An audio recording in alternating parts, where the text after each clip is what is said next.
این خطرناکترین سفر عمرمونه دیگه. آره. بگی.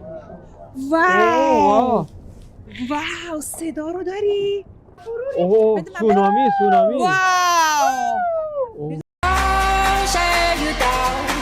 داریم میریم طلا پیدا کنیم. یه فحشاخانه های این منطقه. به هر حال اینم فانتزی آلاسکایی. اینجا شهر جویندگان طلا بوده.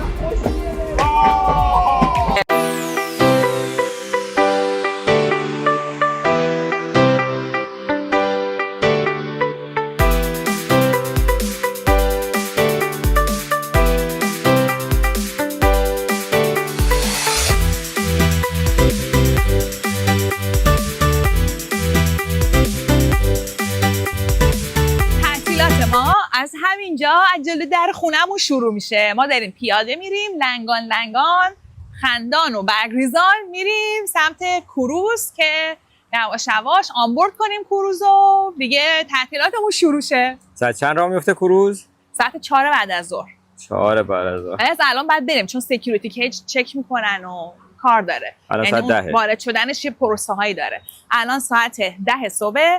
ما آماده ایم داریم پیاده میریم و همراه ما باشید برای این سفر هیجان انگیز 1 هفته روی کروز.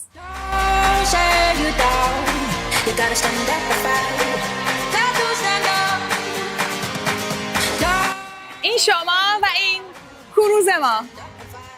چقدر شلوغه. ولی عجب خودمونیم فکر کردیم پیاده بیایم اوکیه. الان میری قشنگ صبحونه میخوری اونجا و خستگی در میره.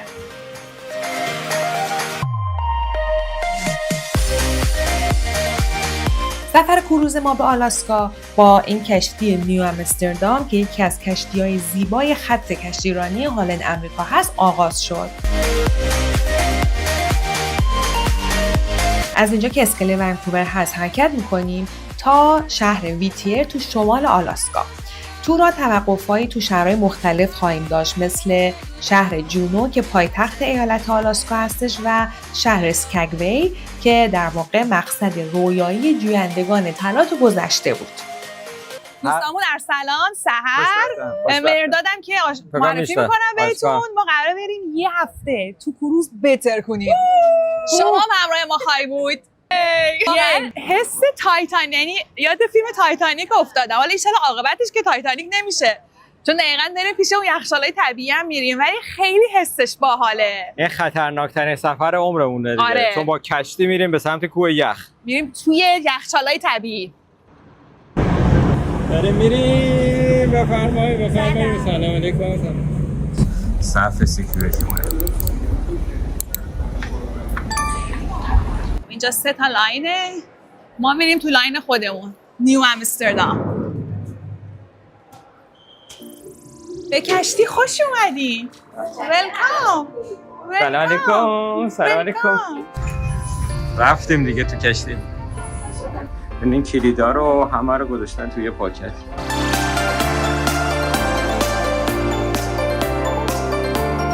جلال خالا. اتوماتیک. ورنش؟ Natural light. صوفا. خوبه. خیلی خوبه. چون ما ونکوور زندگی میکنیم دوستامون اومدن ما رو مشایعت کنن. بله. دوستامون اونجا دارن با ما مثل تایتانیک خدافظی میکنن.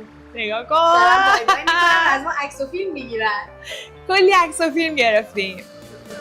چیز جالب بهتون بگم که کشتی به این بزرگی اجازه نداره که تو این قسمت از آب موتوراش رو روشن کنه. حالا سوال پیش میاد که این کشتی اصلا چطوری شروع به حرکت میکنه وقتی اجازه نداره تو قسمت شهری موتورش رو روشن کنه. خب حالا اون کشتی کوچیکی که شما میبینید یدککشه. اون یدککش 5000 اسب بخار قدرت داره و این کشتی که ما داخلشیم 86300 تن وزنشه. اینو یدک میکشه میبره قسمت عمیق دریا و اونجا موتور کشتی روشن میشه و در نهایت به نتیجه میرسیم. یه ضرب مثل ایرانی هست که میگه به سلامتی سنگریزهای کوچیک رودخونه میخوریم که هوای سنگنده ها رو دارن. اون سنگریزه است. یه چیز دیگه هم میگن فلفل نبین چه ریزه، بشکن ببین چه تیزه. اونم قشنگه. بله خودش من اصلا باورم نمیشد که یه چیز به این کوچیکی این کشتی رو هول میده تا اونجا. آره دیگه، چون گشتاور این کشتی انقدر قویه که نمیتونن کنار مثلا اینجا وایستن. اگه وایستن آسیب میزنن به اسکله، اصلا تو اسکله نمیتونن وایستن، باید اینو یدک کشیده بشن و اینو میکشن تا اون وسط. کشن وسط و موتورش رو روشن میکنه و کشتی به حرکت میفته.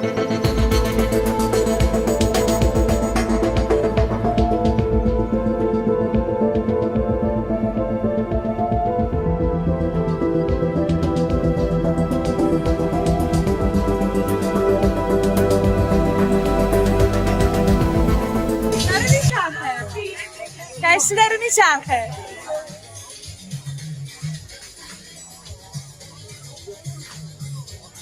ما همیشه از روی پل معروف لاینز گیت ونکوور رد میشیم، ولی الان با کشتی داریم از زیرش رد میشیم.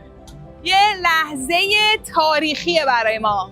بعد از 13 سال زندگی تو ونکوور و مهرداد 23 سال زندگی تو ونکوور دارن زیر پل رد میشه. This is so cool. ببینیم این نوک این توپا به پل گیر میکنه یا نه. خب الان میخوایم از زیر این پل رد شیم.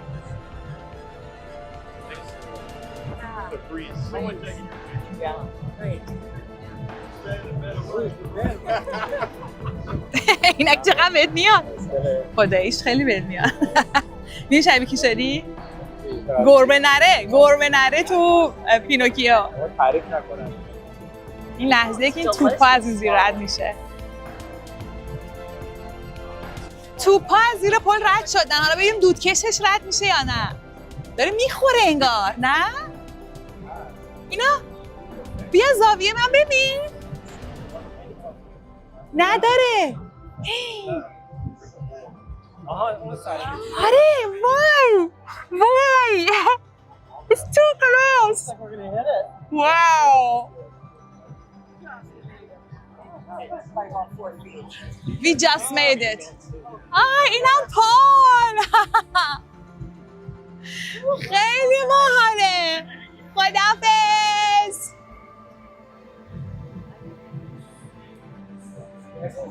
ولی ببین همچین مویی رد کرده. فکر کنم 1 متر اختلاف داشت فقط در کل.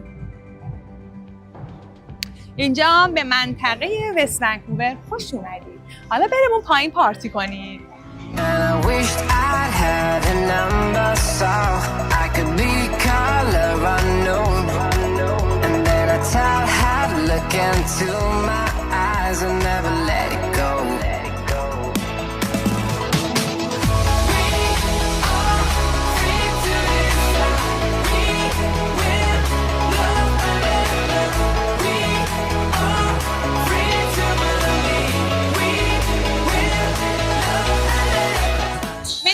اینجا چیه؟ اینه که ما از رو عرشه کشتی میتونیم خونه‌مون رو ببینیم. بیایم بهتون نشون بدم.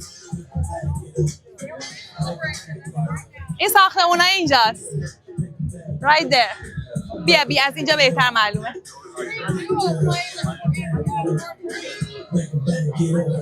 بکن یکی از اینا خونه ماست.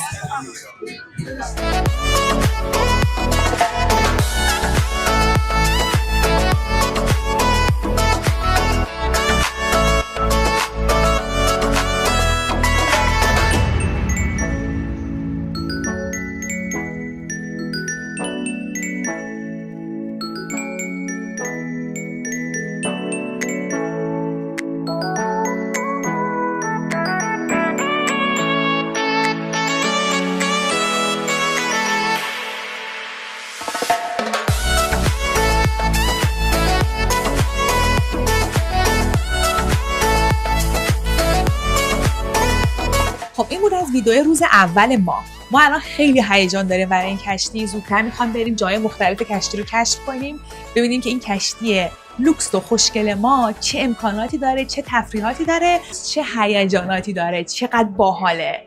اصلا این ویو رو ببینید شما. من که احساس میکنم اونم هاوایی، فکر کنم آقای کاپیتان ما رو هایجک کرده به سمت هاوایی. خیلی خوشگله.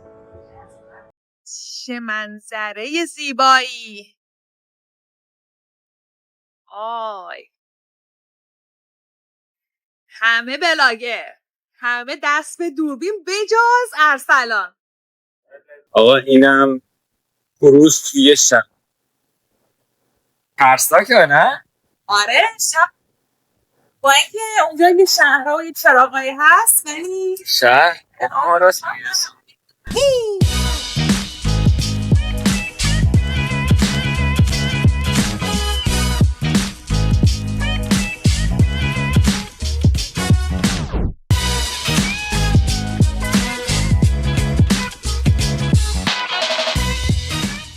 به کشتی ما خوش اومدید. امروز روز دوم کشتی ماست. همونطور که قولش رو به شما دادم تو ویدیو روز اول ما، میخوایم بریم ببینیم که امکانات این کشتی چیه، قراره که تو این هفته چی کارا بکنیم، کجاها بریم و چقدر خوش بگذرونیم تو این یه هفته. میخوایم بریم که اول از همه قبل از هر کاری کل کشتی رو به شما نشون بدیم که اصلا این کشتی تو هر طبقاتش چه امکاناتی داره. بعدش هم این که اصلا میبینیم فرقش چیه مثلا با بزرگترین کشتی دنیا که پارسال رفتیم. مرداد داره اون پشت کیمیاگری میکنه. بزرگترین کشتی که پارسال رفتیم چه فرقی داشت؟ بزن بریم. اینجا یه بار باحال الان بسته است ولی ببین چه ویوی به اقیانوس داره. و اینجا یه سری کابانا هست که میتونی بیای استراحت کنی، گپ و گفتگو کنی و اینجا با یه ویوهای قشنگ میتونی بشینی کتاب بخونی و قهوه بخوری. اینم یه رستوران ژاپنیه که چقدر توش خوشگله. این رستوران مجانی نیست، باید رزرو بشه و بعد پولشو بدیم. اینجا اتاق بازی و سرگرمیه برای بچه‌ها و البته آدم بزرگا. اینجا یه بازی داره، اینم فوتبال دستی داره و چقدر بزرگ فوتبال دستیش. یه سری چیزایی که برای بازیه. اینجا هم اتاق نگهداری بچه است، دیکر یا مهد کودک که به درد ما نمیخوره. مسابقات جهانی پینگ پونگ. مهرداد خیلی پینگ پونگش خوبه. ورودی اسپاه ولی خب پولیه، مجانی نیست. اینجا هم قسمت خدمات ناخون و پا و پدیکور و مو و قرتی بازیه که بازم مجانی نیست، بعد رزرو کنی و پول بدی، یکم هم گرونه. اینجا هم استخره که فعلا روبازه ولی سرد باشه میبندنش میشه استخر روبسته. اینجا اتاق مخصوص من، جیم اینجاست که میتونی تردمیل بزنی با ویوی اقیانوس و کلی تجهیزات دیگه ورزشی داره. خیلی کامله. آقا رسیدیم قسمت خوشمزه کشتی. لای در نمونی. به همیشه یکی وای میسه میگه دستتو بشور. حالا هم دستتو میشوری اینجا. و اینجا 4 تا آشپزخونه مختلف داره. بعضی وقتا بعدش تعطیله ولی غذای مختلف سرو میکنن. حالا یکی غذای ایتالیانه، غذای هندیه، غذای نمیدونم امریکنه، جورای مختلف. اینجا هم قسمت خوشمزه است که البته مستانه بیشتر دوست داره ولی انواع کیک‌های شکلاتی و دیشب تیرامیسو داشت. وای چه دسرای، اینو میخوام. این خیلی خوبه. اینجا بستنی بهت میده بعد روش اینطوری کاکائو میریزه. وای من بریم. Thank you. Muchas gracias. رژیم تعطیل ها. وای من رژیم اصلا اینجا معنی نداره. اینم بهش میگن افت ولی به قول ما باسن کشتیه، ته کشتی چه که باسن شلوغی که غذا اینا میتونی بگیری بشینی و جکوزی و اینا داره. اینا بیشتر برای آدم بزرگاست. اینجا هم پیتزا میتونی سفارش بدی همیشه و سالاد مجانیه. پیتزا رو رزرویشن هم نمیخواد. چه پیتزایی و خیلی غذاش خوبه. اینجا هم یه بار دیگه است کنار استخر روباز که پولیه دیگه، الکل سفارش میدی ولی بعد پول بدی. اینجا هم بریم زمین تنیس رو ببینیم. اینجا هم زمین تنیسش و زمین بسکتبالش با ویوی اقیانوس. به به یه خانم خوشگل. اینجا آلاسکاست. باورتون میشه همچین هوایی داشته باشیم؟ واقعا همه لخت و پتی دارن شنا میکنن. طبقه 1 طبقه ورود و خروج به کشتی هست و گست سرویسز هم اینجا هستش که اگه مشکل داشته باشین میان پیش اینا حل کنن و یه سری صندلی هست که میتونین استراحت کنید و خیلی هم نرمه و اونجام جای کار من شبا میام وقتی همه خوابن و بر همین میدونی خیلی نرمه. آره کروزهای آینده رو اینجا میتونین بوک بکنید و که بهتون تخفیف و اینا میدن اگه الان بوک بکنید. تو هر طبقه هم کلی تابلوهای قشنگ هست، خیلی از چیزا اینجا هم تمه همین نیویورک رو داره دیگه. اینم نیویورک دیگه. آره چون این کشتی ساختمان کرایسلر. آره این کشتی با تم نیویورک ساخته شده. چرا با تم نیویورک ساخته شده؟ اگه گفتی برای اینکه نیویورک قبلا اسمش نیو امستردام بوده وقتی هلندی اومدن و به تدریج عوض شده اسمشو.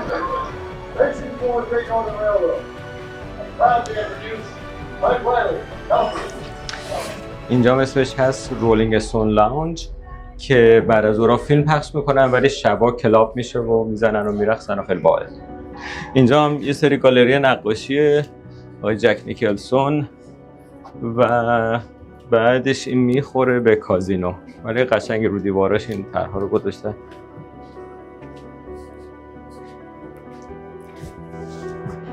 جام کازینو خالی از شبا شلوغ میشه. آره اینجا شبا شلوغ میشه. اینجا هم یه باریه که همه میان اینجا بازی‌های گروهی میکنن و اونجا هم سولو پلیر اسرا میاد اینجا پلی میکنه. اینم کلاب اینجاست. اینم برنامه امشبی که ساعت 9:45 باید بیاین دیسکوی دهه 70. خیلی باحاله. 7:45 هم راک. اینم خانم ملکه هلند. درسته؟ بله. 30 سال حکومت کرد. چه اتریم قشنگی هم داره. این لوسترش هم چرخانه.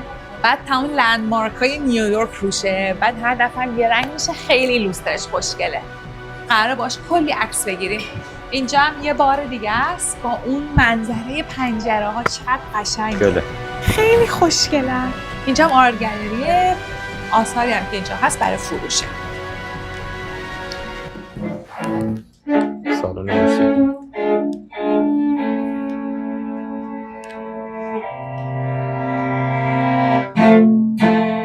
اینجا استودیو عکاسیه، میتونی بری عکس بگیری. اینم نمونه عکساشونه. اینم نمونه عکس هاست. ولی انقدر روتوش میکنن اصلا غیر واقعی به نظر میاد آدم‌ها. اینجا هم داینینگ روم اصلیه.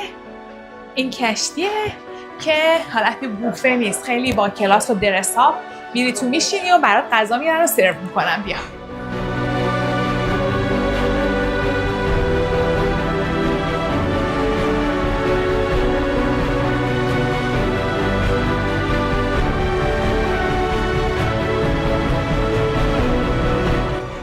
کشتی بدون خط 2 رانینگ ترک بهش میگن، مثل زنبور بی‌اصله. فقط حیف که اینجا یکم بادمادش زیاده. ولی باز این دور کشتی میتونه بدوی دیگه این مسیر رو بری. خیلی هم میان اینجا برای تماشای غروب آفتاب و این منظره زیبای اطراف. اینجا میوه فروشی نیست، مرکز خریده. شاپینگ مال. چه میتونی سری سوغاتی بخری و خرید و البته جواهر. اینجا یه داروخانه کوچیکی هم داره، مثلا چیزای خیلی ابتدایی مثل خمیردندون، دهانشویی، قرص، اینا قرص سرماخوردگی روز شب. اینجا برای بچه درس خونه‌ست. یه کتابخونه خوشگل که واقعا دلت میخواد اینجا بشین کتاب بخونی با اون منظره اقیانوس و کوه‌ها.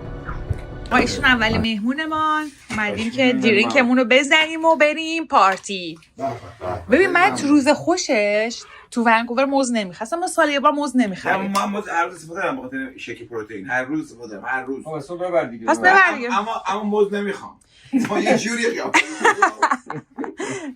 این چیزه. گلابی چی؟ گلابی میخوای؟ نمیخوام. مهمون بعدی اومد. سلام علیکم. سلام علیکم. آقای شما خوبه؟ خوش اومدین. خوش اومدین. ببین ظرف میوه برام گذاشت، شکلات هم که دیدین. داینینگه. میگه به هاوسکیپینگ ربط نداره، میگه از داینینگ فرستادن، نمیدونیم. آره. خیلی مال‌تره. پارتیتون کل افتاده. یه نفر از ما خوشش اومده. داریم میریم که شام بخوریم. اگه برسیم ببینیم. دیدم آرت گالریه. من جلوتر میرم، بچه‌ها شما پشت من. ببینین چه خانومای خوشگلی. منو سحر با هم ست کردیم امروز. قرمز پوشیدیم. بریم ساعت 8 ما میزمون رو رزرو کردیم، هر شب ساعت 8 اون میز ما داریم. شیشلیک ساندویچ.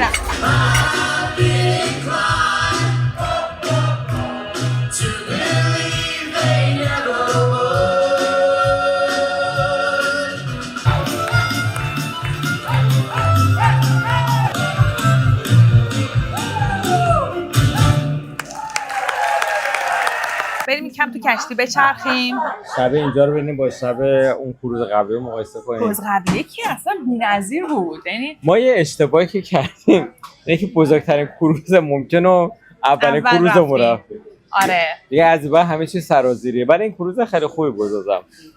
آره ما اولین کروزی که رفتیم کروز خیلی رفتیم بزرگترین کروز دنیا که اصلا اندازش 2 برابر این بود. بیشتر 3 برابر. مثلا اینجا 2000 تا نفر مسافر داره، اون بزرگترین کروز دنیا 7000 تا مسافر داشت. یه شهر بود واقعا. حالا ویدیوهاشو گذاشتیم میتونید بریم ببینین. ولی این کروز چیزای خوبش رو بگم تا الان خیلی خوب رسیدگی میکنن، به همون اندازه رسیدگی هست از نظر که اتاق رو تمیز کنم. برام شکلات آوردن امروز که ویدیوشو براتون گذاشتم، میوه آوردن تو اتاق گذاشتن، ایناشون خب خیلی قشنگ بود. به علاوه اینکه غذاش خیلی خوشمزه است. غذاش از اون که بهتر بود. آره با اینکه بوفش هم میریم یعنی احساس نمی‌کنی غذای چرب و چیلی بی‌کیفیت داری می‌خوری. چقدر نور اینجا خوبه. اینو نشون بده چقدر خوشگله.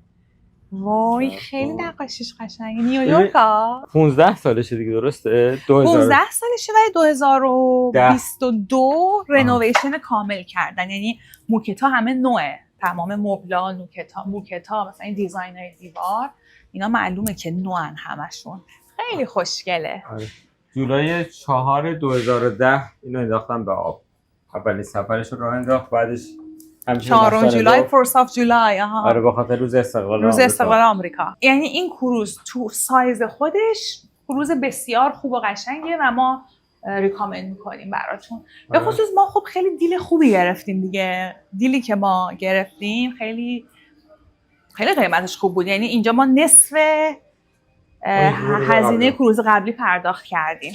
آره زیر $1000 شد نفری. آره. درسته؟ زیر $1000 نفری. بریم فرض کنیم برای 7 شب هتل 5 ستاره با بهترین غذا که هر چقدر بخواید غذا بخورین $1000 بدین و چند جام ببرتتون. خیلی خوبه. جالبه که ایالت آلاسکا بزرگترین ایالت آمریکاست و از طریق آلاسکا آمریکا همسایه میشه با روسیه. ما با این کروز میریم 4 تا از شهرهای این ایالت آمریکا رو میبینیم. امروز روز 3 کشتیه و ما به اولین شهر تو آمریکا رسیدیم. فرض کن که تمام اون 2 روز ما هنوز تو کانادا بودیم. میخوایم از کشتی خارج بشیم. برای خروج از کشتی باید هم کارت کشتیمون رو اینجا اسکن کنیم، هم آیدی کارتمون رو نشون بدیم. بیایم بریم. اعضای خانواده سلطنتی دارن میان پایین. اینم نمای کروز از این زاویه.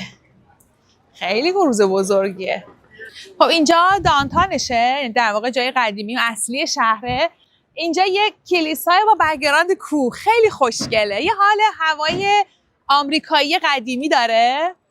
آدمایی هم که اینجا هستن قیافه‌هاشون هم خیلی آمریکاییه. جالبه. انگار که اصلا اومدیم توی فیلم‌های قدیمی آمریکایی، نه؟ انگار داریم تو تاریخ قدم میزنیم. خیلی جالب. اصلا دست نخورده نگهش داشتن. یعنی کافی الان یه نیزه بگیریم دستمون، بریم کایاک بشیم، بریم شکار سلمان.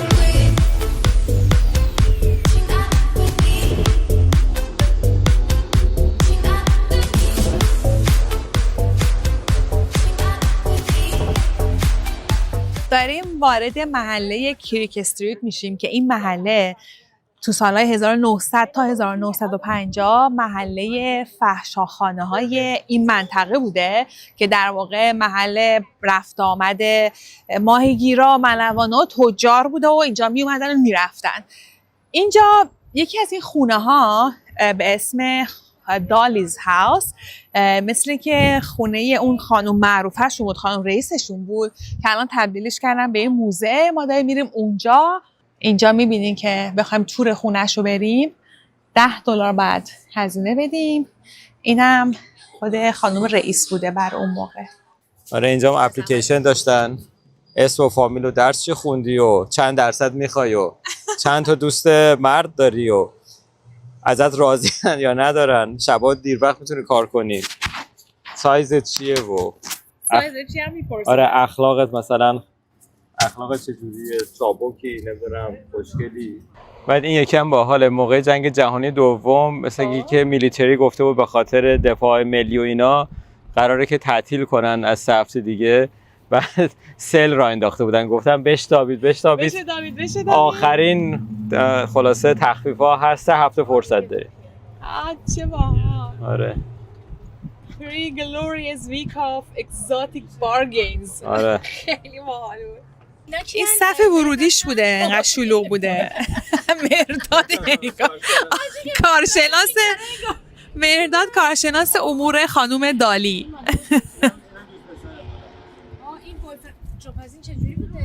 دوست پسرم داشته کارم میکرده. مگه خب مثلا پورنستارا نیستن زن و شوهر دارن دارن ولی کار میکنن دیگه، کارشون اینه. این خونه که خونه خود خانم دالی بوده که معروف ترین روسپی اون موقع بوده و تمام این خونه ها که میبینید این سمت رودخونه تا اون ته تمام این خونه ها روسپی خونه بودن اون زمان. این تریلی هم که این پشت میبینید اسمش هست Married Men's Trail. این مسیری بوده که مردای متأهل برای اینکه دیده نشد اون موقع از این مسیر پشتی وارد این محله روسپی خونه ها میشدن و میرفتن توی این روسپی خونه ها.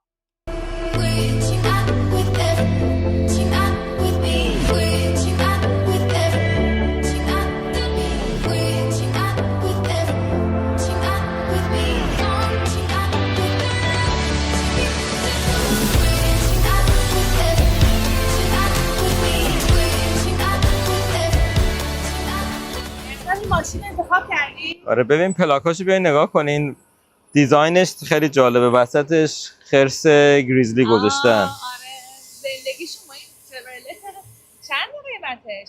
ناقابل 14000 ولی آره زنگ زده و در $14000 میفروشن. اینو مجانی هم نمیخرن. این جلوش حداقل آره چند؟ $14000 بابا نگاه کن اصلا حتما 14 نه 14 کی نه $14 اگه بود که چه گلایی ارسلان. مثلا این یاس امین‌السلطنه است که اون موقع که از ژاپن میاره ایران میکاره اصلا به این اسم معروف میشه. یاس ژاپنیه. آقای امین‌السلطنه میاره. اون موقع امین‌السلطنه یا امین‌القوامی یا همچین اسمی داشته بود. ببین چه بویی داره، کاش بوشو میشد فهمید. مسیر مدرسه سفیدشو بکن دقیقاً همین کارو. یاس بنفشه بیا بوشو ببین. اینجوری که مثلا کن اینجوری میکندیم گزارش چی کن میخوردی؟ نه یه حس داشتیم موقع تو مسیر مدرسه. عجب کارایی میکردی تو مسیر مدرسه. آره. این بوی عطرش از بوی عطر یاس خیلی قوی تره. بوی عطر دیور میده. باور کنین اینقدر این بوش خوبه، وای کاش میشد بوش شما بفهمین. بله اینم با گل یاس آلاسکایی خیلی خوشگله. دستش بزن. این روباه نیست، روباه قطب شما. چقدر خوشگله، وای چه نر. یه عالمه از اینا میفروشه بیرون. عجب خرسیه این، چه اباحتی، وای از اینش خوشم اومد خیلی، بخرمش، خوشگله، جنسش هم خوبه. یه دونه از نروژ خریدم ولی این به نظرم بهتره. بچه ها اینجا یه چیزی تو آلاسکا دیدم میخوام بهتون نشون بدم. ببینید این مردونه است یا زنونه؟ خرسیه. از پشتش هم البته یه دومی هم داره که خیلی جالبه. به هر حال اینم فانتزی آلاسکاییه. تو آلاسکا فکر کنین اومدیم یه مغازه‌ای که فرش ایرانی، سنگ ایرانی داره حتی. بهتون نشون بدم. Hi! Are these Persian carpet? This we got from Iran. Oh, it's so pretty. Look at the quality. It's silk, right? Silk, Yeah, yes. handmade silk. نگاه کن. عجب این گرگ این دیگه ها، چه گرگ قشنگیه. عجب موسیه، موس از همین گوزنای شاخدار گنده.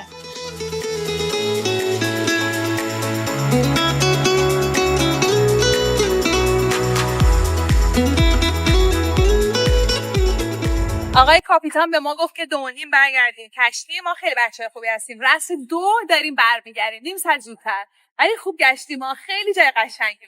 برای وارد شدن هم حتما باید یه کارت آیدی کارت داشته باشید که عکس ما توش باشه و گاورمنت ایشو شده باشه. اینو نشون میدیم و وارد میشیم به همین سادگی.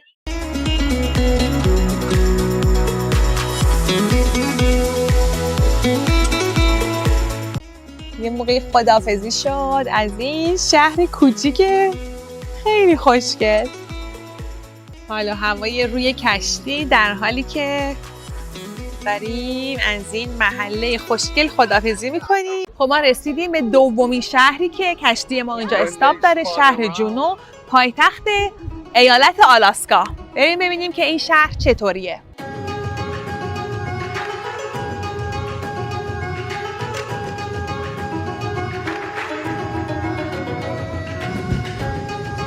بندر شهر جونو هست که الان کشتی اومد. این هم جناب کشتی مسافرها دارن اینجا پیاده میشن.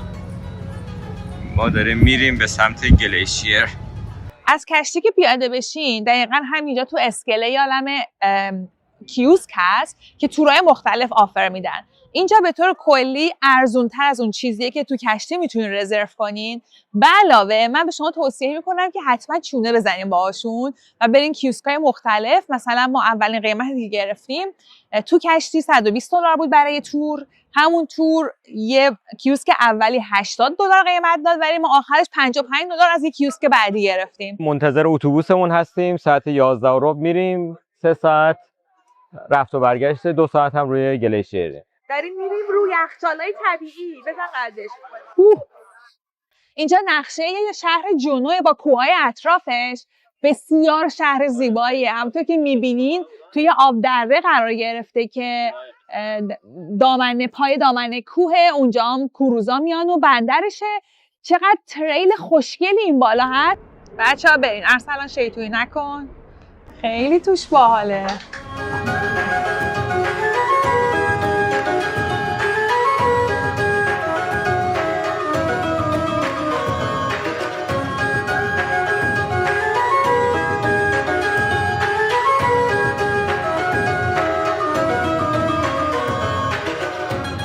نشنال پارک خوشگلیه، خیلی جالبه. خیلی هم نزدیک و قابل دسترسه. 20 دقیقه با اتوبوس بود اومدیم اینجا. بعد خیلی خوب بود. هوام خیلی او مای گاد. وای ببینین چی دیدیم ما یهویی. چه کوه یخی. یه فکر نمی‌کردم اینقدر نزدیک باشه.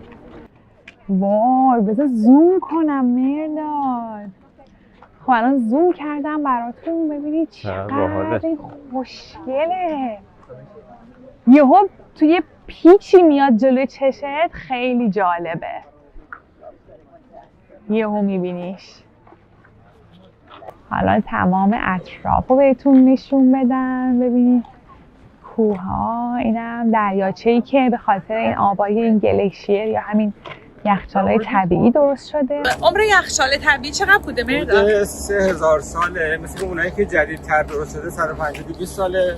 قدیمیاش دیگه 3000 ساله. حالا میگفتن یه مقدار یخ قدیمی تر ممکنه باشه. اینجا احتمال دیدن خرس هم هست، چون خرس تو این جنگل‌های بارانی رین فارست خرس‌ها زندگی میکنن. آره گفتن که غیر از آب هیچ چیزی بیرون نیارین. غذایی، نمیدونم حتی آب میوه‌ای. تا خرس‌ها میان و بعد گفتن جریمه‌هاش هم زیاده. یا این منظره پشتمون رو ببین. چه رویاییه. هایی که خوبی بود. یکم غذایی که خوردیم و این چند روز سوزوندیم. از این درس همونجا که اتوبوسا پیادمون کرد یه ویزیتور سنتره که اطلاعات میده. از هم بغل اون یه تریله. حدوداً فکر کنم نیم ساعت رفت و نیم ساعت 2 کیلومتر. آره رفت و برگشتش. که میریم به یه آبشار میرسیم. داریم میریم تا آبشار ببینیم.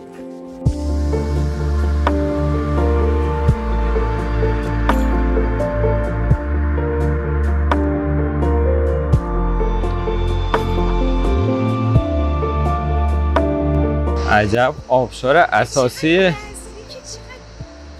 خوشگل آبشارش. عجب خروشانه. اوه.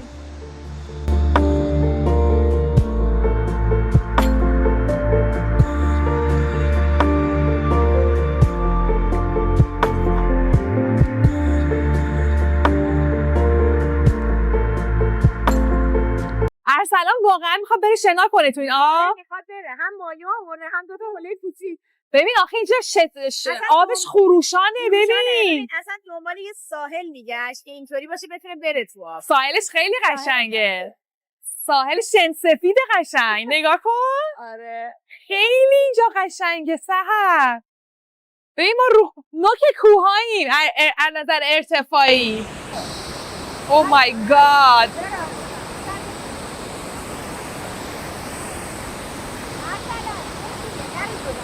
همینجا با این ارسلان که رفت توی این آب دیدم. ارسلان نامدار.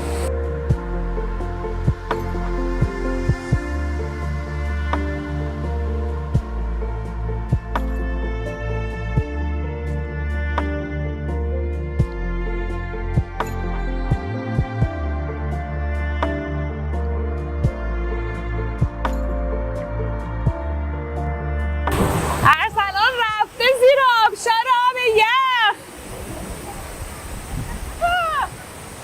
مرداد واقعا رفت. وای لباس بپوش آقا. دلاوران نامآورانه بخونیم براش. بابا عجب کاری کرد. واقعا یه کنیدین شده. واقعا رفت زیر خود آبشار. خب دیگه ما حسابی ماجراجویی کردیم در کنار این آبشار آلاسکا. میبینیم تو بک‌گراندم. دیگه ما بریم به تورمون برسیم چون که الان 1:05 است. تورمون ساعت 1:45 برمیگرده به مرکز شهر جونرو. خب نمیخوایم جا بمونیم طبیعتا. وای اینجا عقاب و مرغای دریایی با هم دارن زندگی مسالمت آمیز میکنن در کنار رودخونه که پر سمنه. ببین سحر الان یه چیزی در مورد اون عقابا خون خیلی جالبه. آره خیلی جالبه. ببین الان چت جی پی تی میگه مسیر برگشت از گلیشیر پر از این عقابای سرسفیده. چرا؟ چون آبشار و رودخانه‌ها پر از ماهی سالمونن تو این فصل و اینا برعکس آب شنا میکنن که برن بالا. بنابراین عقابا براشون خیلی راحته که برن اونجا اینا رو بخورن راحت. و در واقع در ماه جولای این قسمت از این رودخونه تریتوری عقابای سرسفیده. خیلی جالبه. یعنی پر کلای سفید اونجا. دقیقاً. و همشون تو کار ماهی سلمونن. خوش سلیقه، خوشخورن. چه تجربه با عقابا لمس کردم بی‌نظیر بود. این همه عقاب کنار رود نشستن، به راحتی دارم سالمون میگیرم بخورم. واقعا بی‌نظیر بود. لذت بردم.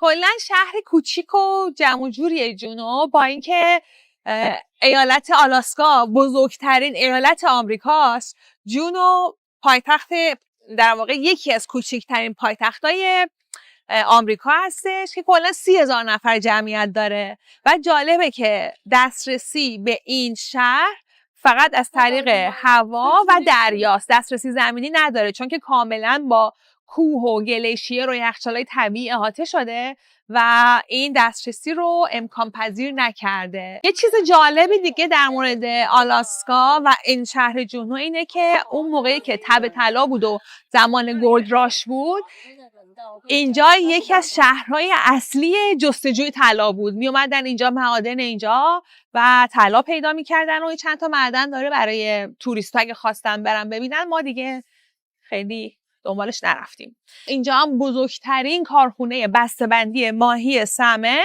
یا سالمون به فارسی تو این شهره. این بزرگترین کارخونه سالمون دنیاست. 2 تا کشتی بزرگ، یکی مال پرنسس، یکی هم کشتی ما تو بندر پارک شده و یه کشتی میبینید اینجا وسط دریاست، چون که بندر جا نبود. خیلی جالبه که مسافراشو دارن با اون تاکسی آبیای کوچیک میارن میرسونن و برمیگردونن. چه دردسری داره. کشتیش هم کشتی کوین الیزابته. خیلی این کشتی خوبیه.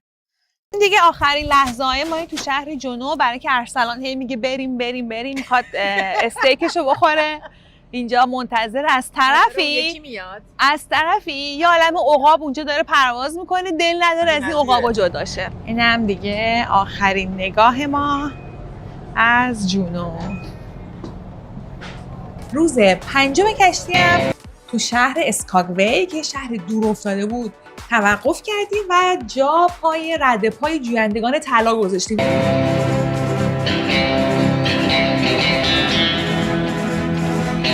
وارد شهر اسکاگوی شدیم، شهر جویندگان طلا. آقا قطار رو رسیدیم. منظره قشنگی داره. ما الان تو شهر اسکاگوی هستیم، یه شهر دور افتاده تو ایالت آلاسکا. اینجا شهر جویندگان طلا بوده، جایی که مسیر شروع جستجوی طلا از اینجا شروع می شده. ما الان داریم سوار این قطار میشیم، پا تو همون مسیر میذاریم، منتها نه در جستجوی طلا، بلکه برای ماجراجویی و دیدن گوشه‌ای از تاریخ معاصر آمریکا و البته طبیعت.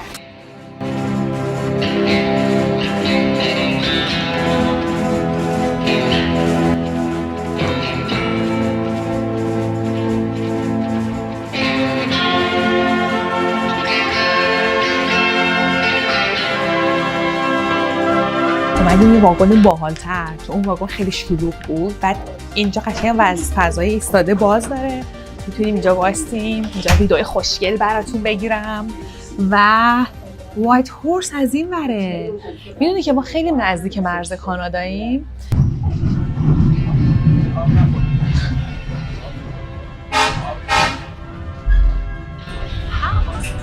داریم میریم طلا پیدا کنیم، طلا پولدار شد. یه شبه یعنی میشه میلیونر شد. یه شبه که 2 ساعته.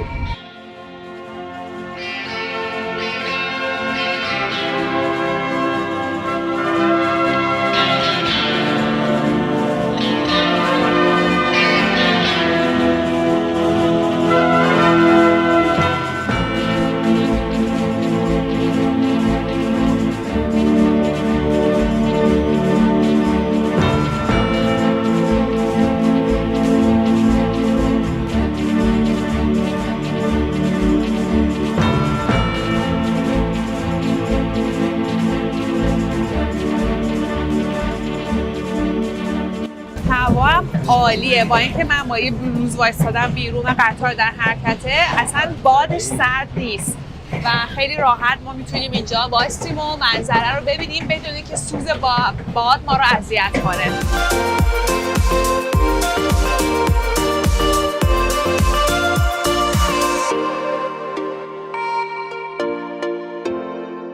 مثلا راضی از این؟ آره خیلی قشنگه اینکه داریم جا پای جویندگان طلا میذاریم. خیلی جالبه. من همش یاد جویندگان طلای چارلی چاپلین میافتم، یاد خوب بدزش میافتم، فیلمای تگزاسی آمریکایی. بعد دیگه چه فیلمی بود در مورد جویندگان طلا؟ اصلا یه فیلمی از جان وین بازی کرده. حالا خیلی کرده. زیادن، خیلی هاشون کلوندایک رو سرچ بزنه. خیلی آره کلوندایک اسم اون رودخونه هستش که کنارش طلا پیدا شد و خیلی داکیومنتری و فیلم در مورد کلوندایک هست، چون واقعا این داستان هجوم انسان‌ها به اینجا یکی از بزرگترین هجوم‌های تاریخ بوده، هجوم‌های انسانی تاریخ.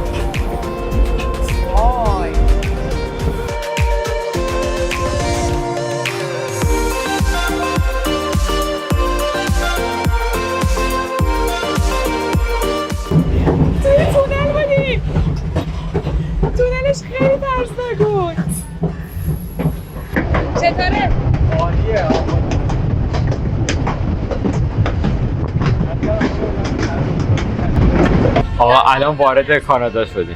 پرچم کانادا رو می‌بینیم. الان این با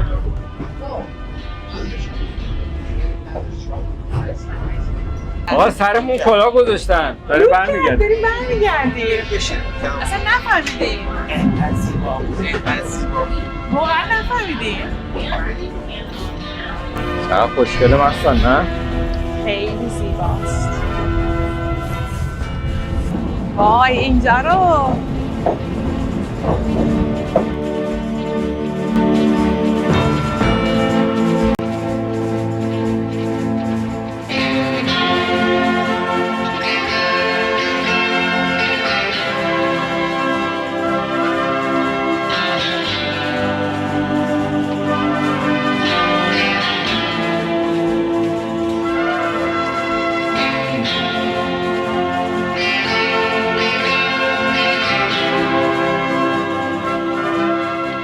سال 1896 3 نفر تو منطقه یوکان تو کانادا کنار رودخونه کلوندایک یه مقدار طلا پیدا میکنن و اونقدر کم که فقط میتونست مثلا نصف یه خشاب رو پر کنه.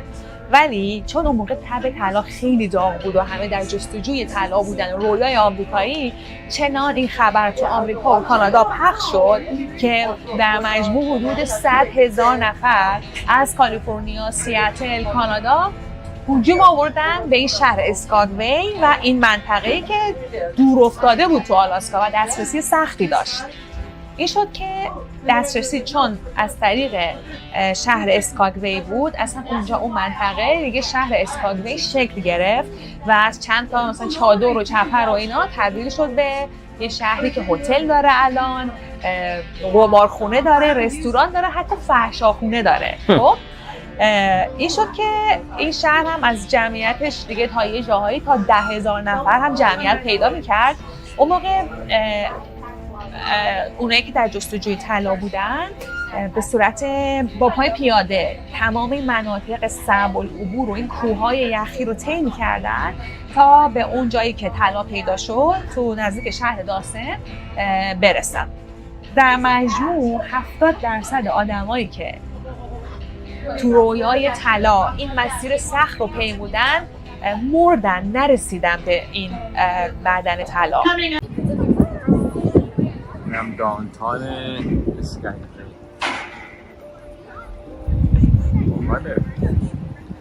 خیلی انگار وسترن قدیمی وارد شده دیگه. همه چی، فونت‌ها، شکل ساختمون‌ها، همه چی شبیه قدیمیه.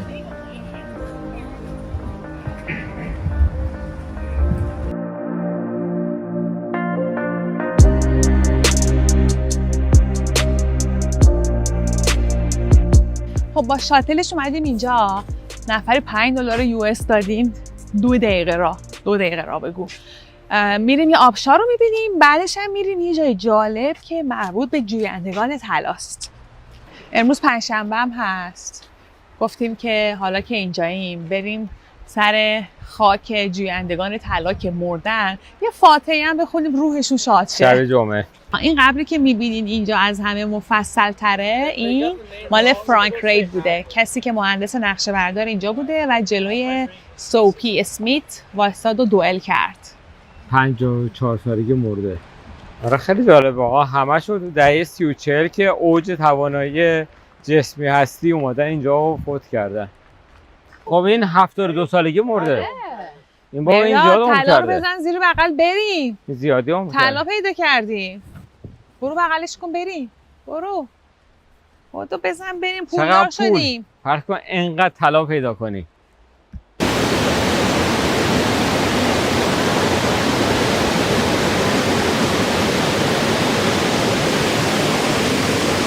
بعد از زیارت اهل قبور یه آبشاری هم نزدیکشه، خیلی خوشگله. خیلی خوبه.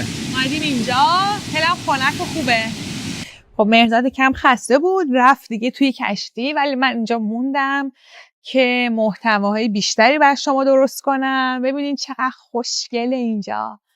خیلی خوب درستش کردن و نگهش داشتم. اینقدر خلوته، قشنگ میتونیم یه اینطوری وسط خیابون.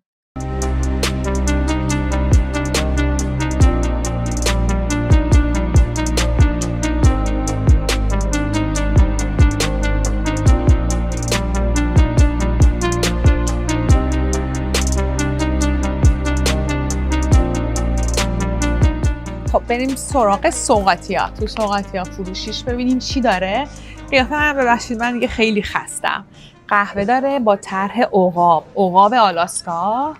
دیگه اینجا هم همینطور یه قهوه دیگه، اینا رو لوکالی یعنی همینجا روستش میکنن. کنسرو. این بهترین سوغاتی آلاسکا، کنسرو ماهی. این جالبه. سمنا حلیبت خوش شده است. اینا هم سوغاتی های خوبی هن. اینا خوش شده است، میتونی ببری حتی وارد کشور بکنی. وای پافین، اینم پافینه. ما اینجا حتما پافین دارن یه جا، ولی ما دیگه خب نمیرسیم.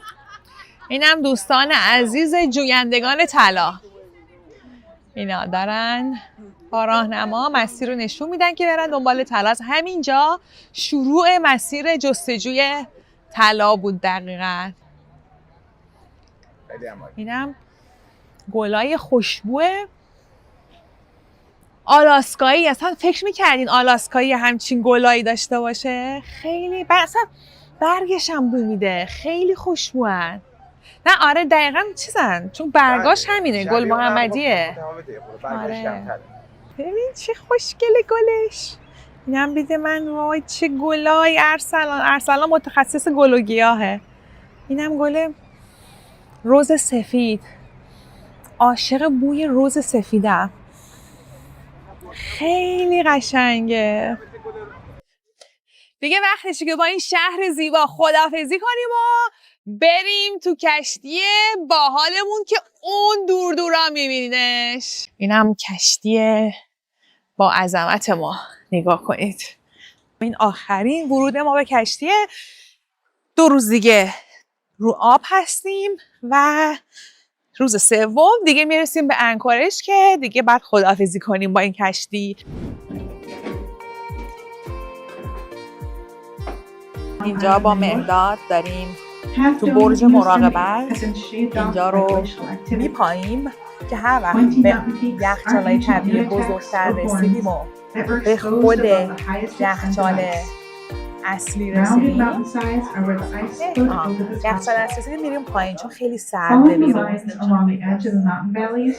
روز 6 ما تو کشتی تمامش هول کروزینگ داخل این فیورد بسیار زیبا برنامه‌ریزی شده بود. از ساعت 6 تا 8 عصر ما اینجا هستیم و این منظره های فوق‌العاده رو از نزدیک میبینیم.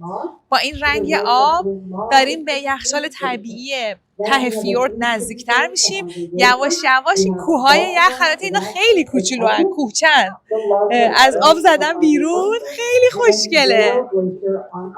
بچه کوه یخا ببین چه ریزی ریزن. خیلی زیباست اینجا.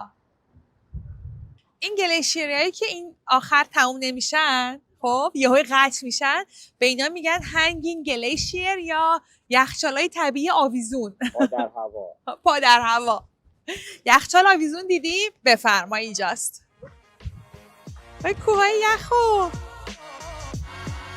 خیلی خوشگلن. کوچیلو کوچیلو هن. کوچه خیلی خوشگله اینجا.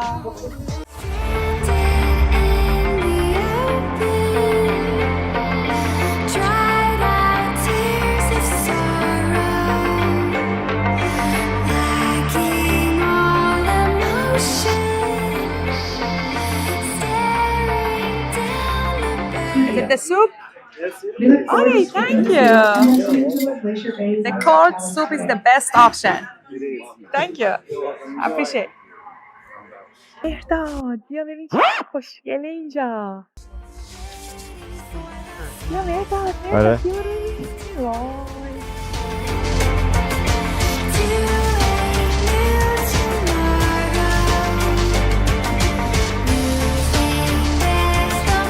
مثل تایتانیک داریم میریم تو دل این کوههای یخ. آقا هر کسی که تو کشتیه از کوه یخ فرار میکنه، ما مثل شنگولا یه ضرب داریم میریم تو دل کوه یخ. خیلی جای قشنگی، خیلی باحاله. اصلا منظره رو نگاه کن.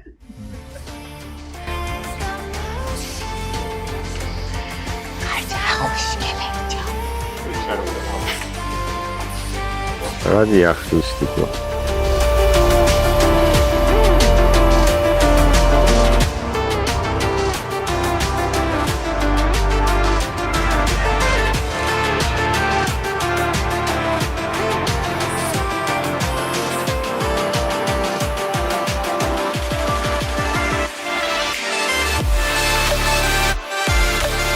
خب این کوههای یخ دارن خورد خورد آب میشن دیگه، واسه همین گفتن که چشتون رو به این کوه یخ بدوزین، ممکنه یه تیکش بیفته تو آب. ولی گفت خب صداشو شنیدین یعنی آردی افتاده از قبل، یعنی از دستش دادین. ما رو ببینین اصلا یه جای پریمیوم پیدا کردی تو گشتی خالی. ببین چقدر ویومونم قشنگه. بعد حالا همه رفتم اول وایسادن، نمیدونم چرا تا آخر که بری خلوت یه عالمه جا هست. بعد اینجا بادش هم کمتره. یه سری رفتم رو دماغه کشتی خیلی سرد بود، ولی اینجا اصلا باد نداره چون هم این طرف میبینیم وسط کشتی هستیم و این طرف میبینی جلو بادو میگیره. بعد قشنگ من با دامن کوتاه میبینین که اینا مردادم با بلوز میگرده. اون جلوی کشتی که هم بودیم که همه آدمو جمع شدن، یه لحظه یارو رفت کنار، مستانه اومد عکس بگیره، رو گفت این جای منه ها. بعدش دیگه آره اصلا چسبیده بود. از بیان یکم غیبت آمریکایی‌ها رو بکنیم. بعضی این محسناشون بد اخلاقن. بعد بهش گفتم ببخشید میشه من یه عکس بگیرم؟ اون قسمتی که شلوغ بود بعد گفت بله میتونی. بعد تکون نخورد از جاش. آره اجازه میده از پشتم عکس بگیره. آره مثلا اجازه دست پشتش عکس بگیره. بعد ما گفتیم میاد ببینیم جلوتر حتما خلوت‌تر چیه. بعد کشتی اینجا نیم ساعت وامیسته این طرف، بعد دوباره میچرخه نیم ساعت از اون طرف وامیسته. یعنی اینقدر فرصت داری عکس بگیری ویدیو بگیری که اصلا الان فکر کنم داره شروع کرد دور زدن خورد خورد. آره نیم ساعت آره یکم داریم ازش دور میشیم میبینی. آره شروع کرد قشنگ. آره الان اومدیم این طرف. آره یک ساعت اینجا میمونیم. خب کشتی در قشنگ داره میچرخه. حالا کوه یخو از این ور داریم میبینیم و همچنین این جریان آبی که داره درست میکنه میبینی. خب اینا کوه یخ برخورد نمیکنه یعنی. میبینی آقا چی پوشیده؟ من چی پوشیدم؟ به خدا اینقدر سرد نیست. Thank you. It's not that cold. Believe me.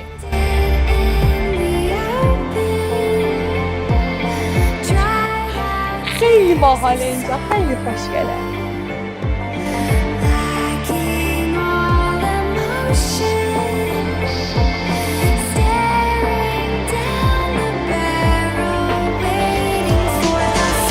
گلیشیر اینجا شروع میشه یا اینجا تموم میشه؟ حالا بهتون میگم تموم میشه، میره تا 6 کیلومتر.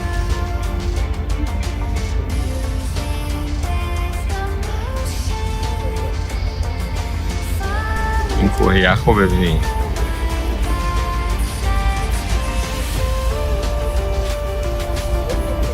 راه افتاد کشتی راه افتاد. داریم میریم سراغ گلیشیر دوم. این حالا یخچال طبیعی که در حال ذوب شدنه، یعنی که استیبل نیست، ثابت نمونده. در حال مثل که من می‌افتم توی این آب‌های یخ. خب ما مرجر گلیشیر رو دیدیم، یعنی این مسیر این بی رو، گلیشیر بی رو تا آخر اومدیم داخل. اومدیم اینجا کل عکس گرفتیم. من فکر کردم که ما تا جان هاپکینز گلیشیر میریم چون این خیلی گلیشیر معروفیه، برای اینکه این گلیشیر در حال رشد کردن، گروینگ گلیشیره. برخلاف گرمایش زمین که داره اتفاق میفته و خیلی از یخچال‌های طبیعی دارن کوچیک میشن، این داره رشد میکنه، بزرگتر میشه. دلیلش اینه که به خاطر موقعیتش قرار گرفته باد زیاد روش نمیره که بخواد که در واقع هوای گرم خیلی اینجا نمیره که باعث ذوب شدن این یخچال‌های طبیعی بشه. خب بعد اینکه میزان ریزش برف هم اینجا خیلی زیاده، برای همین قشنگ این گلیشیر داره همینطور روش برف میباره و یخ تشکیل میشه در حال رشد کردن. این جزء معدود اینجاست، یعنی 2 قدمی ماست. ما الان اینجاییم، اینجاست، ولی گفته که اینجا پر یخه، ما نمیتونیم واردش بشیم. گفت تو ماه سپتامبر بعضی از کروزا میتونن وارد بشن و این جزء معدود گلیشیرهای هست، یخچال‌های طبیعی هست که در حال رشده حالا من خوشحالم که حداقل تا چند قدمیش اومدیم. میدونی چند تا گلیشیر هستن دارن رشد میکنن؟ حدود 10 تا گلیشیر تو دنیا هستن. 10 تا؟ آره. یکیش تو گرینلنده، یکیش تو نیوزلنده، یکیش تو سوئیسه، یکیش هم اینه، بقیه‌اش هم نمیدونم کجا. بیا اینجا، بیا این پوستا رو ببین. این سنگایی که زیر گلیشیر روش تشکیل میشه، یعنی تو بستر گلیشیر یخچال طبیعی، این اون سنگشه که پوچ کردنش. خیلی جالبه. من که بزنم رو دستم. بابا همین شن عادی رو دارن به ما غالط میکنن. این پوست خرس قهوه‌ای اینقدر زبره. اینم از چین وارد شده. اینم هاربر سیل. سیل چی میشد؟ شیر دریایی؟ نه شیر نیست، فکر کنم فوکه. فوک. این پوستشه چقدر نرمه پوستش. اصلا بهش نمیاد پوستش. این میشکا باش دوست بودم. بعد اینقدر نازکه، زیرش لایه چربی این هست. اصل جایی نمیدونم ما راجع به چیز حرف میزنم. چقدر زبره. اینم پوست خرس سیاهه. خیلی زبره. بچه ها دست نداریم بخش. اینم موز کوهیه. این مثل پشم گوسفنده، خیلی شبیشه. اینم اینجا نشون دادن. این چیزه. سیاتر. و این چقدر نرمه. این خیلی نرمه. یکی از اینا رو اداپت کنی نمیشه؟ این خیلی نرمه. سیاتر به فارسی چی شد؟ سمور دریایی. آفرین، سمور آبی. خیلی سمور آبی. از این فک و فامیلای پسر شجاع. وای آره، این فک فامیلای پسر شجاعست. بعد اینم یادم نیتیوه. I'm good, thank you. ایشون قراره که برنامه بزرگ داشته باشن تو سالن اجرای نمایش اینجا و این آقا اینجا اصلا بزرگ شده، اینجا متعلق به انسسترشه، یعنی خانواده و اجدادشه و من بهش گفتم که اومدن به اینجا و دیدن این گلیشیرها و یخچالای طبیعی از نزدیک واقعا ریسپکت منو خیلی بیشتر میکنه و منو وادار میکنه که بیشتر موضوع محیط زیست باشم. خیلی خوب شد دیدم تو. It was really nice to meet you and thank you so much. This was very like unforgettable adventure for me. Thank you so much. یکی از سورپرایزهای جالب این سفرمون همین سرآشپز اصلی کشتی بود. این سرآشپز از هند اومده بود و وقتی فهمید که ما ایرانی هستیم یه جورایی انگار که یه احساس صمیمیت با ما کرد و یه دوستی خاصی بینمون شکل گرفت. از اون روز به بعد همیشه برامون یه سورپرایز ویژه داشت. یه روز برامون کباب درست کرد، یه روز برامون جوجه کباب درست کرد و تصور کنید که وسط اقیانوس تو دل این کشتی عظیم ما داشتیم جوجه کباب می‌خوردیم یه شب و یا کوبیده می‌خوردیم. واقعا باور نکردنی بود تجربهش. ولی ماجرای جالبتر این بود که یه روز ما رو برد داخل آشپزخونه کشتی. آشپزخونه که هر روز برای بیش از 3000 نفر غذا آماده میکنه. البته ما اجازه فیلمبرداری نداشتیم ولی خیلی تجربه جالبی بود. اونقدر این آشپزخونه منظم و دقیق اداره میشد که آدم احساس میکرد که وارد یه کارخونه بزرگ شده. این فقط یه آشپزخونه نیست. سرآشپز با حوصله و سر صبر برامون توضیح داد که چطوری مواد رو اولیه رو آماده میکنن و تیم‌های مختلف چطوری رو غذاها کار میکنن و همه چی پخته میشه و در نهایت رو میز ما سرو میشه. اینکه تو همچین سفر بزرگی بتونی که پشت صحنه کشتی رو ببینی و خود سرآشپز وقت بذاره و اونقدر با ما صمیمی بشه که غذای اختصاصی فقط بر ما درست کنه، بر ما خیلی تجربه خاص و به یاد موندنی بود که انگار دیگه ما یه مسافر معمولی کشتی نبودیم. حس می‌کردیم که واقعا یه مهمون ویژه هستیم تو این کشتی. روز ششم سفرمون یه برنامه متفاوت داشتیم تو کشتی. افترنون تی. همه حسابی شیک و مرتب اومده بودن که تو این مراسم سنتی چای انگلیسی شرکت کنن. یه چای داغ و خوش‌عطر همراه با شیرینی و اسنک‌های خوشمزه به سبک انگلیسی سرو می‌شد. همون حس ناب یه بعد از ظهر انگلیسی رو روی کشتی وسط اقیانوس بهمون میداد که تجربه جالبی بود. ما تا میریم بیرون میان تختامون رو تمیز میکنن، آشغالا رو خالی میکنن، برنامه فردا رو میذارن. شکل نهنگ، این ویله نه؟ نهنگ برای ما درست کرد. پرده رو میکشه، همیشه همین چراغا رو روشن میذاره. خیلی بچه خوبیه. آب گازدار رو بردیم با سیراپ نوشابه. چرا نوشابه نمیتونیم بیاریم؟ ادا داریم کشتیش دیگه. اداییه. اوکی. بعدش یه ذره سیراپ می‌ریزی و او تو نوشابه رو به صورت جدا آوردی. خوبه. به به به به.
خب امروز روز آخر کشتیه. بالاخره ما بعد از یک هفته اینطوری عمودی اومدیم سمت قطب شمال. دیگه به روز آخر سفرمون رسیدیم ولی هنوز برف و یخبندون ندیدیم. من میخوام برم بالا صبحونه بخورم. گفتم یه لیر ببرم بادگیر شاید سرد باشه بالا. بریم بر صبحونه.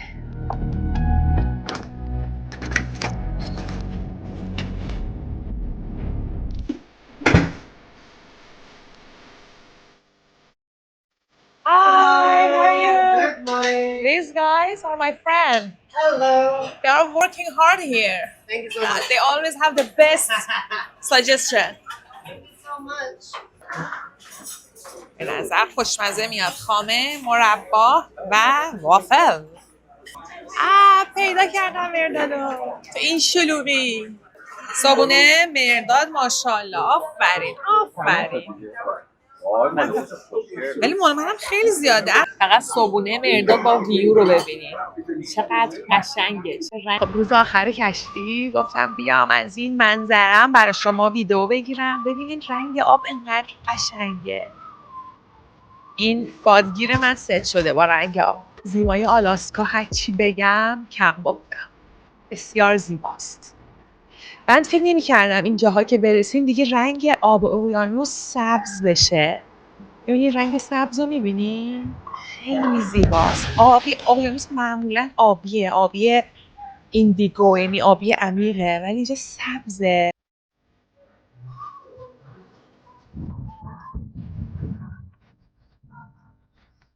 روز آخر کشتی چقدر روز قشنگی شد. آره ما نگاه الان کنی عملاً دیگه خود آلاسکاییم، توی خلیج آلاسکاییم.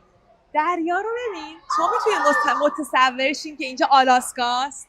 انگار اومدیم کارائیب، مثلا مدیترانه. و استخرم ببین همه تو آب گرم. خیلی گرمه. استخر باز کردن. همه تو استخر دارن شنا میکنن. خیلی خوب آفتابش. آبی نیلگون. باحال بود. امروز یکی از خاص‌ترین توقفامون تو این سفر بود. کشتی ما رسید به فیورد کالج، جایی که پر از یخچال‌های طبیعی فوق‌العاده دیدنی هست.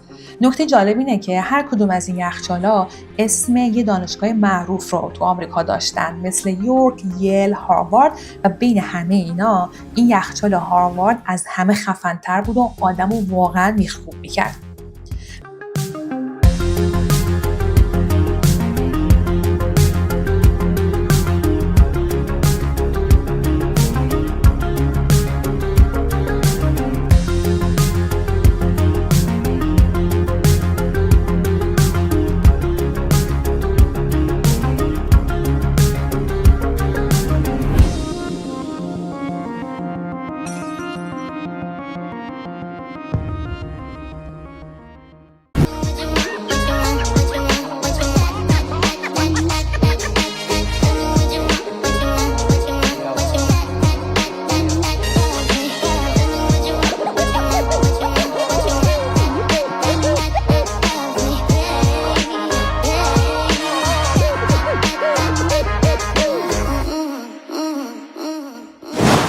حالا یخچه دیدین؟ یخچال دیدین، یخچه ندیدین. یخچه به این یخ کوچولوها رو میگن یخچه.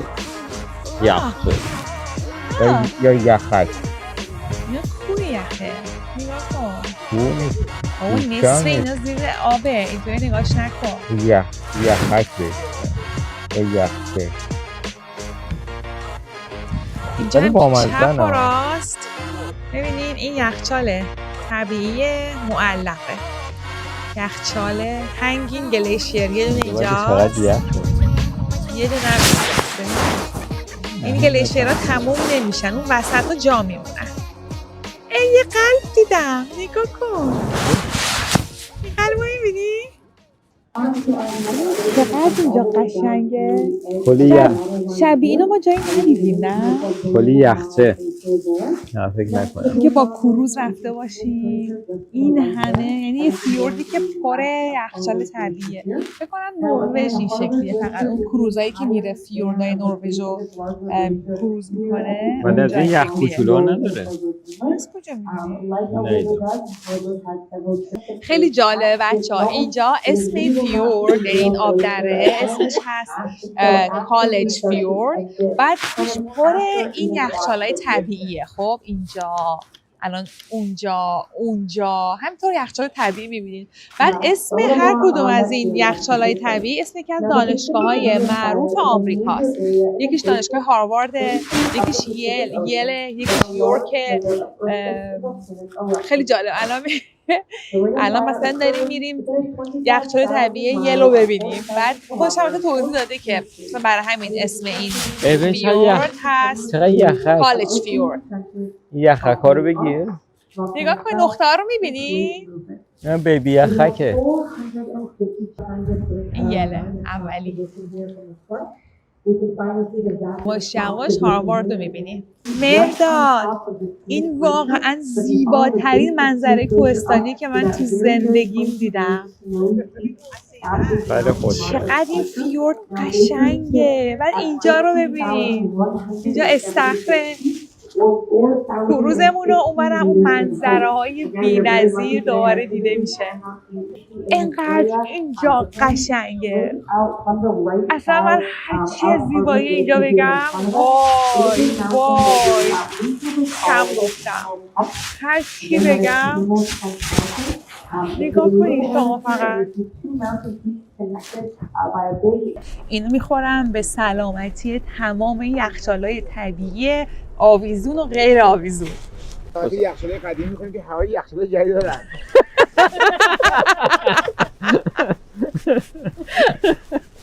سلامتی کوه یخ. خب اینو می‌خوایم سلامتی میشکا که هر جا هستن زنده باشن. ان شاءالله. خدا کنه همدیگه پیدا کرده باشن. مامانشون هم پیدا کرده باشن. داره میاد. هاروارد بزن بیرون. چه کسی تو اونور. وای چه خوشگله. بچه‌ها من دیگه یکم واقعا دارم میترسم. این همینطور داره مستقیم کاپیتان داره میره. من هول شدم میگم خلبان. این ارسلان خیلی داره مستقیم میره، چرا نمیچرخه؟ بالاخره که چت دیگه می‌خوایم بریم الان بریم. وای نه تو رو قرآن من تو الان آخه من ترکاشم دارم میبینم. اینجا دیگه هر کف طرف نریم منجمد میشه. 100 میلیون سال دیگه ما پیدا می‌کنم میگن اینا چیز خوردن. آقا چرا دندونم اینا دیگه نمیاد؟ جین خوردن. کالوشکافی می‌کنن. بابا ما رو یخمون رو بام میکنن دوباره زنده. آخه ببین کشته میتونست که گاز بدی دند عقب بری کو یخ بریزه دیگه تموم شدیم. یکم داره زیاد میره توش. نه آره نه بگو بچه یه صدایی بگم خوردیم. آقا خورد. بچه من خیلی میترسم دیگه. خدا بزرگه. چیزی اونجاست. برو ارسلان من اذیت نکن. خب ما نظر کارشناس ریال استیت من اینجا میخوایم بشنویم که میخوان نظر کارشناسی بدن. بله من میخواستم بگم که توی همه این گلیشیرهایی که دیدیم این گلیشیر مثل زمینای پرارزش برش خیلی زیاده. ببینید همیشه ارزش زمین به بر زیادشه و این واقعا این خاصیت رو داره. برای این بیشترین قیمت رو میگیره. اسمش هاروارده. دلیل داره اسمش رو گذاشتن هاروارد.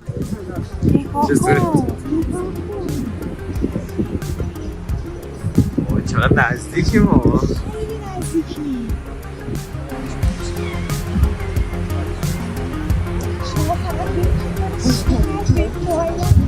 اینا همشون رو همین الان ریختن ها. چقدر این بزرگه.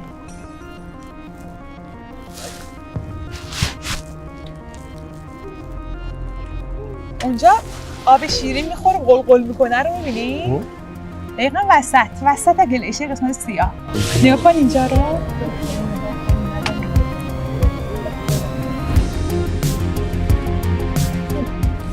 کاپیتان گفتش که ما خیلی خوششانس بودیم که به خاطر شرایط آب و هوایی تونستیم اینقدر نزدیک بشیم بهش. همیشه اینقدر نزدیک نمیتونن بشن. اصلا همه زندگیمون خوشحال. این اصلا رفتیم دم خونش دیگه. همون در رو زنیم بگیم که یه چای بیاریم خدمتتون. این احتمالاً بریزه نکنید. اصلا این ترکه خیلی نزدیک ریختنه. مرسی که گرفتی. وای خیلی. بگیر. واو. واو صدا رو داری؟ در این لحظه بی‌نظیر یه تیکه از این گلیشیر فرو اوه سونامی. واو. بده من بگیرم. سونامی آقا. بچه‌ها بریم کشتی من ترسیدم. آقا همش ریخته. عالی. ببین چقدر ترس. ما از اون موقع که اینجا بودیم همش دعا می‌کردیم. آقا همش داره میریزه. و ریخت. صحنه چیکار کردیم بچه‌ها؟ چه صدایی ایجاد میکنه، یه صدای خیلی زیاد. بذار بشنویم صدا رو.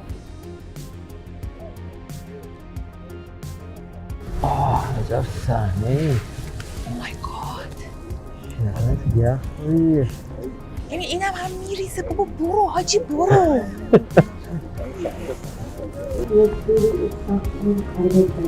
خیلی قشنگ بود اینجا بی‌نظیر بود. نگاه کن اینجا که یخ ریخت همینطور موج و کوه یخ و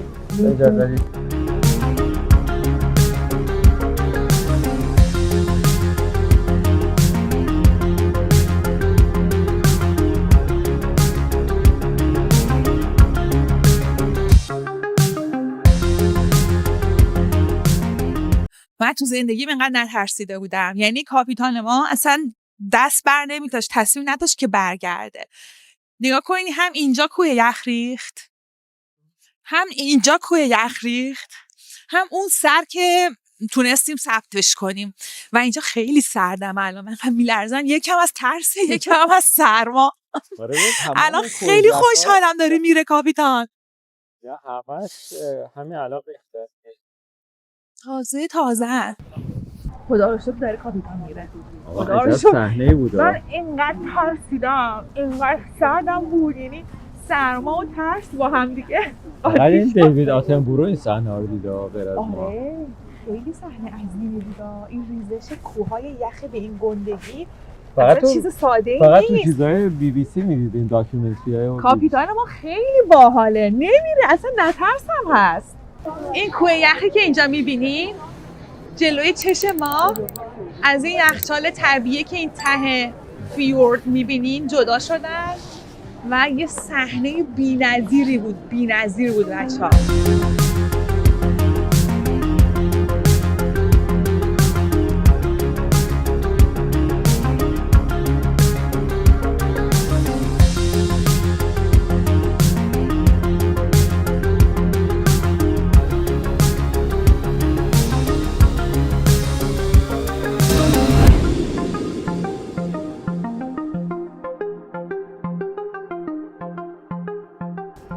آقا ظاهرا این دفترم به پایان خودش رسید.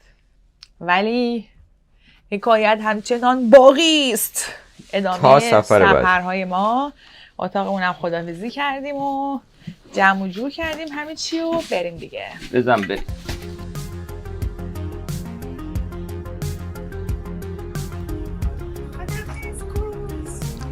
سلامت بازم برگرد. دیگه خداحافظی با کروز و سلام به شهر ویتیر. به به. سلام علیکم. سلام علیکم. سفر کروز ما به پایان رسید. تو این ترمینال هستیم که یه چیزی زده بود بغل ردساین. سفر زمینیمون رو شروع کنیم. قراره که یه شب تو انکورج بمونیم. خیلی از این مسافرها از همینجا مستقیم میرن فرودگاه. ولی ما تصمیم گرفتیم که یه شب بیشتر اینجا بمونیم برای آره. همین یه توری رزرو آره، کردیم بستنی که ما رو فکر ببره می‌ذاره. حیات وحشی آلاسکا رو نشون بده. خیلی براش هیجان داریم. بالاخره رسیدیم به شهر ویتیر. هوا هنوز روشنه.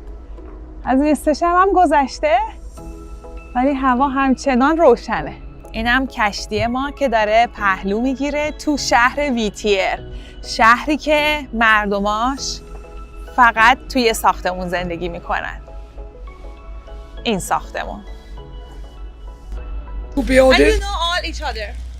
A lot of us know each other. It's a small town. And there is It's a not- school, School, the building, clinic, William police, Manor, post. post office, stores. آقا از این استیکرها زدم که پشه به من حمله نکنه. فعلا که داره کار میکنه. پشه ای نیومد طرفم. استیکرها از ژاپن خریدم. اینجا یه تونلیه برای عابر پیاده که برای دسترسی به در واقع به آب و بندرشونه که به این ساختمون میخوره. تونل وحشت. بریم بالای سر اون اومد. مسئولیتش با شما. اینجا کلا زندگیشون تو تونله.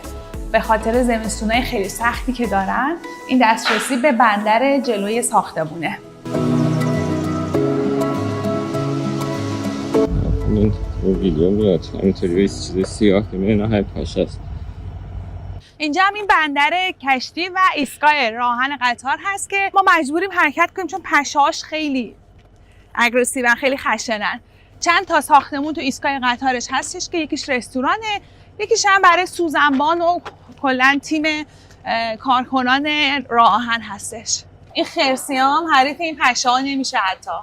یعنی ببین یه لحظه وامیستی صورتت پوشیده میشه از پشه بعد اینطوری بکنیشون. آره خیلی من میچسبن. چسبناکن. آره تو اتوبوس نشستیم به سمت انکوریج داریم میریم که فرودگاه وسطش هم یه توقف داریم.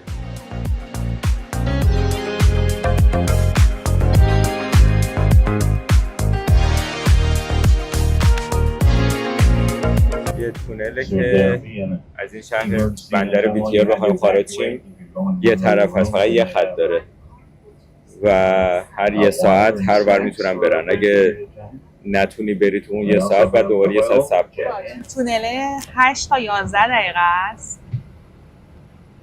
وای چقدر خوشگله، چقدر آبشار. آبشارا رو ببین.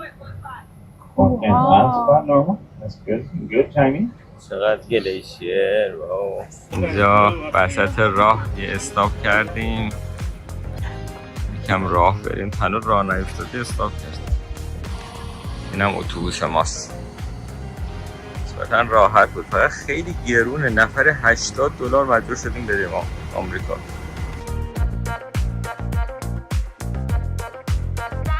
ورود به نشنال پارک این کانسرویشن سنتر.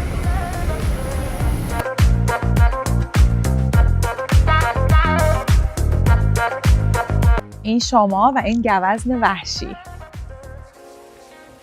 چه شاخهایی داره.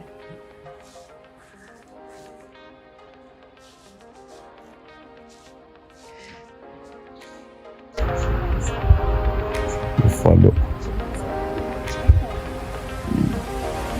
این چرا اینقدر ترسناک قیافش؟ بوفالو. بچه باعثنه وقتی بچه هم با نمکن ولی وقتی بزرگ میشن این شکلی میشن.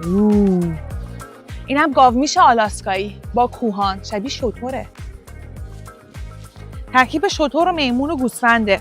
اینا هم گوزنای شمالی هستن، ریندیر، که بابا نوئل با اینا کادوها رو میاره تحویل بچه ها میده. اینا سورتمه بابا نوئل رو میکشن. نگاهش کن چقدر خوشگلن. اینا تنها نوع گوزنن که هم نر هم ماده شاخ دارن، هر دوتاشون. حیوانای افسانه آلاسکا رو اینجا دیدیم. این یه موسه.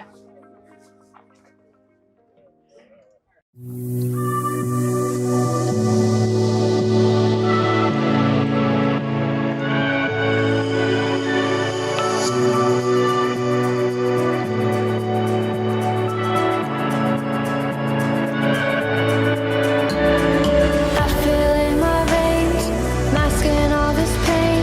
Been searching high and low, with nowhere else to go.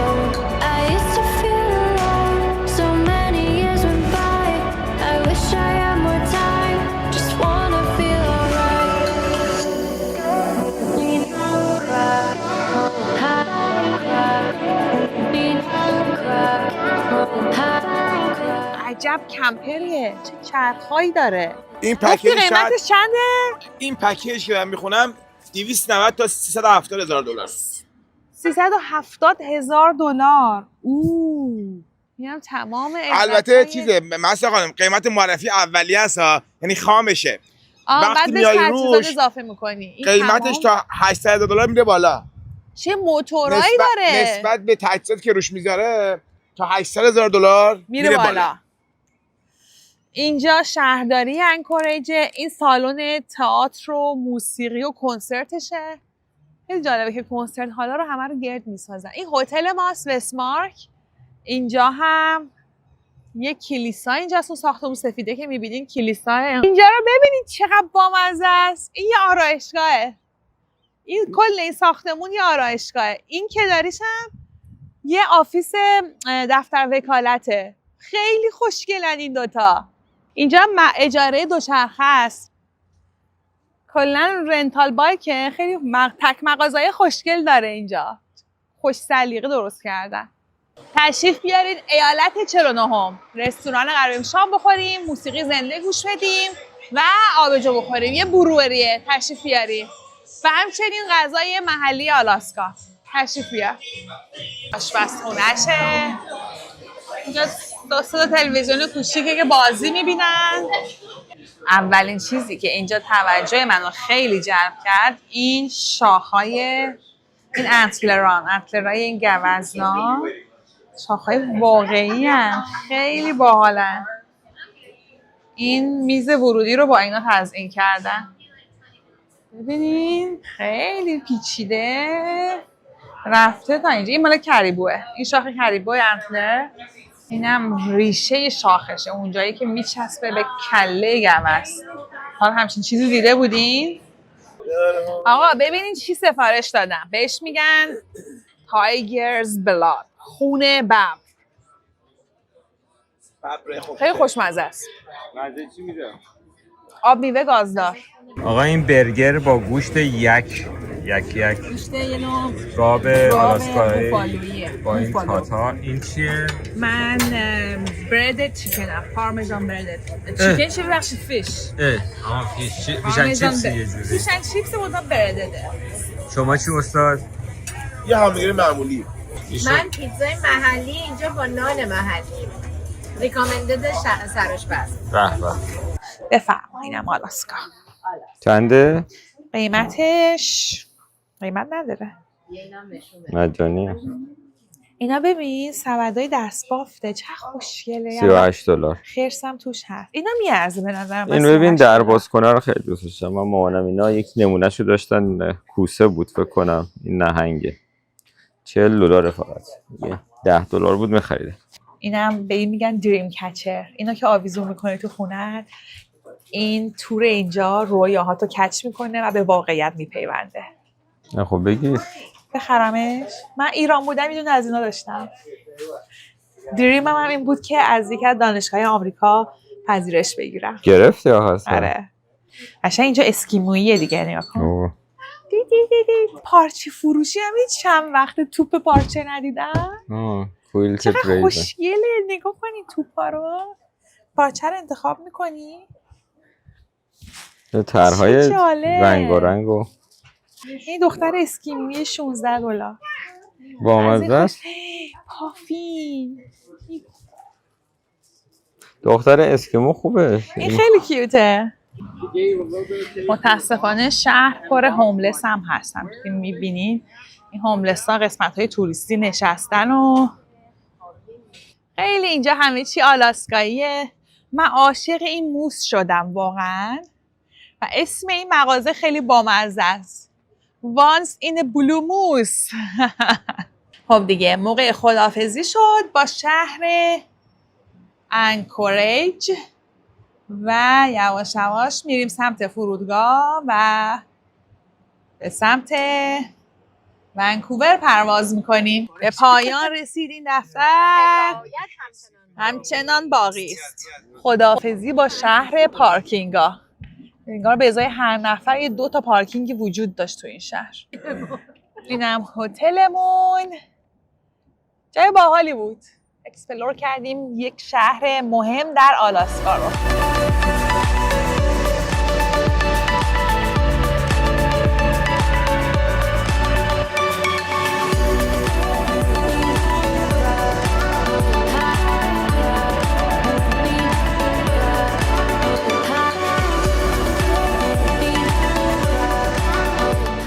عجب خوشگله این.